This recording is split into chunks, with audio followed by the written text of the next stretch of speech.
Kryeministri Hristian Mickoski ka thënë sot se vendi vazhdon të jetë i përkushtuar në procesin e eurointegrimeve dhe ai si politikan do të bëjë gjithçka që është në fuqinë e tij që qytetarët të fitojnë ardhmëri evropiane. Ai tha se këtë synon të arrijë pavarësisht nëse Evropa dëshiron të na pranojë apo ne do ta sillim Evropën këtu, duke siguruar se kjo është ardhmëria e vetme e këtij vendi dhe nuk ka tjetër alternativë.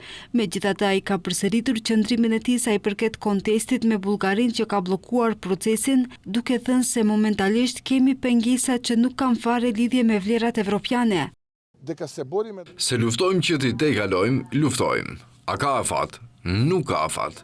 Derisa nuk kemi perspektivë të qartë europiane, do të negociojmë dhe do të përpiqemi të deblokojmë këtë proces. Do të bëjmë gjithçka që është në fuqinë tonë.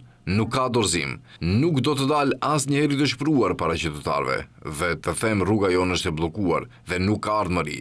Do të luftoj derisa funksionoj. Kur unë nuk do të funksionoj, këtë do t'ja përcjell atyre që do t'jenë pasardhës të mi në qeveri.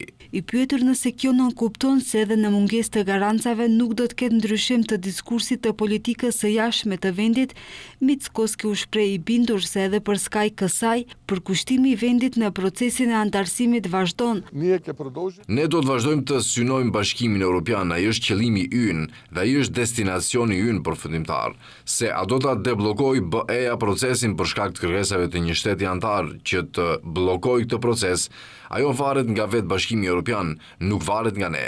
Ne dhamë jashtëzakonisht shumë, si asnjë popull tjetër, sigur asnjë vend tjetër për Bashkimin Evropian. Kujtojmë se procesi eurointegrues mbetet i bllokuar për shkak se vendi nuk arriti të përmbush kërkesën e palës bullgare që të fusë minoritetin bullgar në kushtetutën e vendit, por së fundmi ambasadori i BE-s në vend Mihalis Rokas ka dhënë sinjale optimizmi duke thënë se po zhvillohen aktivitete intenzive diplomatike për zgjidhjen e këtij kontesti dhe në atë drejtim liderët e Bashkimit Evropian do ta vizitojnë Shkupin së shpejti. Sipas tij, në 2-3 muajt e ardhshëm do të ketë përparim në këtë çështje.